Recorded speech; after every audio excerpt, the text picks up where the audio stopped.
Hey everybody, welcome into Game Time. Bogdan Bogdanovic is officially heading to the Atlanta Hawks. This makes them one of the deepest teams in the NBA and a force to be reckoned with. The New Orleans Pelicans extended 23-year-old Brandon Ingram after he put up career highs last season. He is now locked in for 5 more years. And Bam Adebayo, after starring for the Miami Heat in the playoffs, is topping off his all-star caliber year with a max contract extension.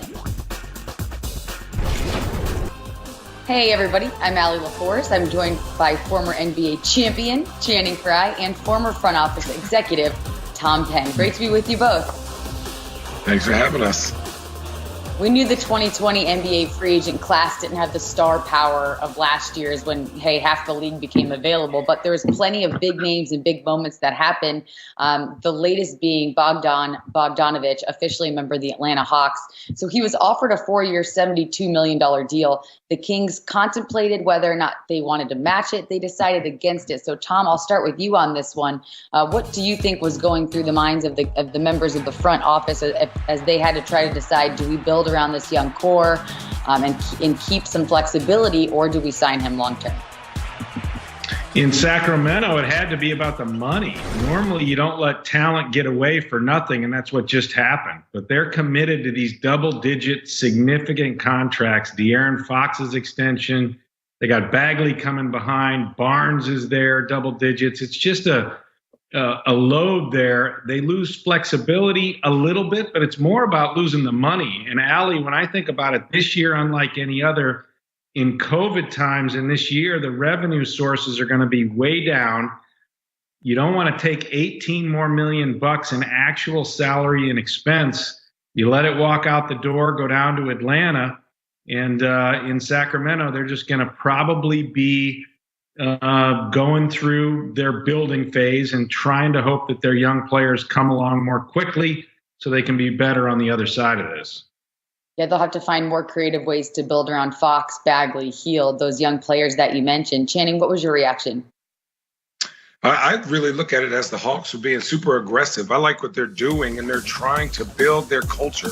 The Hawks were not a good team last year, but now they're putting guys around that are getting checks. He's proven that he can play, and we'll see what he could do with this bigger role. But again, I think this is more about the Hawks. Looking at this roster, I really like it. I do think they have issues at the 4 position when Gallinari moves to that. But other than that, they're young, they have length. And again, they're trying to create a culture of winning there. And by bringing in Rondo, Tony Snell's been a pro his whole career. Capella's going to get you 10-10 automatic, and Gallinari is proven to be able to score on a bunch of different teams. I think he's one of the most underrated players in the league when he's healthy. So I like what the Hawks are doing.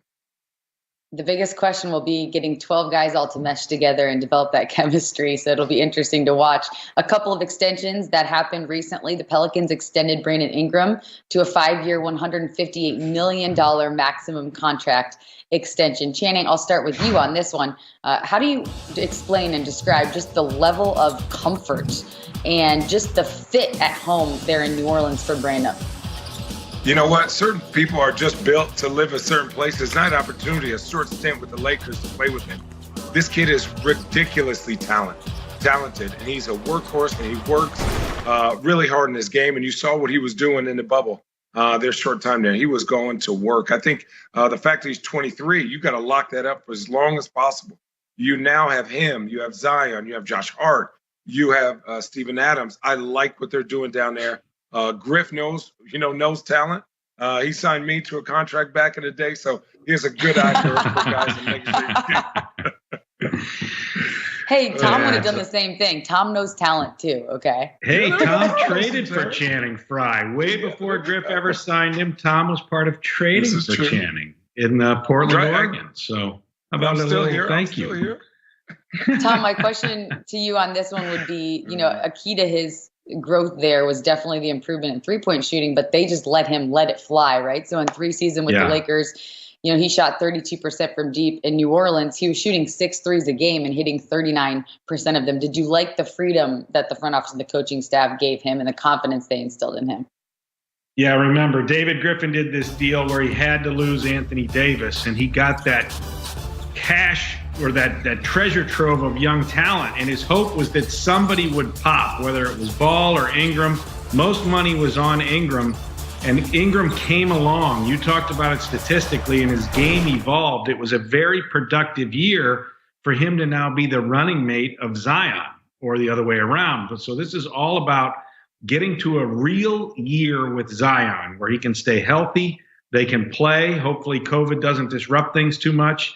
And then you've got Ingram and him coming along as franchise pillars, and all those complementary moves that Griff has made where he adds Bledsoe as a different backcourt, and he makes Adams come in the last year of a deal, but he's one of the most rugged, solid, take 6 fouls, get a bunch of rebounds, big men. There's some nice complementary pieces now, but it's all about Zion and Ingram coming up together, and they locked in Ingram for a long time. Yes, they did. Moving on to the next team that locked in a star player for a long time, the Miami Heat. They extended Bam Adebayo to a 5-year max extension. This one really excites me, just watching what an impact player he was in the bubble leading up to the finals and in the finals as well. They had till December 21st to agree with him on an extension. Tom, we'll start with you on this one. Did you like the move to do it early, even though they maybe would have had a little bit of more flexibility and room financially to wait longer?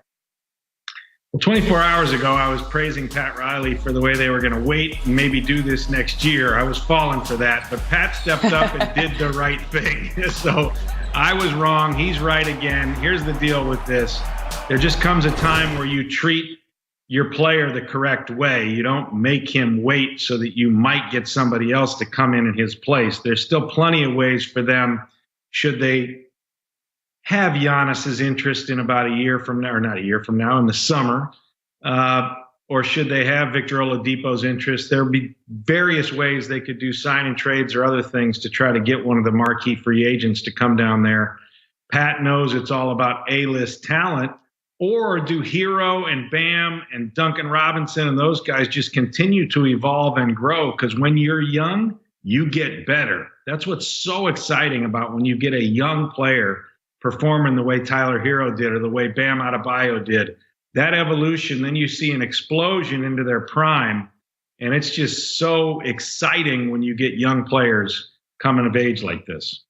That leads into my question for you, Channing. Coming off the best season of his career, he was an all-star. He won the skills challenge, had some star moments like the big block on Tatum in the Eastern Conference Finals. What was it like to see his growth for you, and what excites you about what the future holds for him? Well, I think what's a funny story is I was coming off the bench at Cleveland, and they were like, "Hey, Channing, you got that young kid, Bam," and I was like, "Can he jump? Can he shoot? What can he do?" They're like, "Well, he could do a little bit of everything." Well, I found out the next play that he can jump really high, and he dunked on me. And ever since then, I've been a huge fan. And what's crazy about this is if you really watch him, the game is slow to him still, even at this young age. So his passing is always on point. The way he rebounds, his defensive timing is great. What I want to see him is evolve his offensive game. I know he can shoot that 15-footer, right? I know that eventually he'll get out there and shoot threes, but the fact that he's staying within himself, this team is only going to get better. Pat Riley's going to continue to put the right people around them, and everybody who goes in there changes due to the Heat culture. I cannot wait to watch them play next season. Thank you both for your thoughts. Coming up, the Brooklyn Nets have a lot to look forward to as well this NBA season, including these two being healthy. We check in with the Nets insider after the break.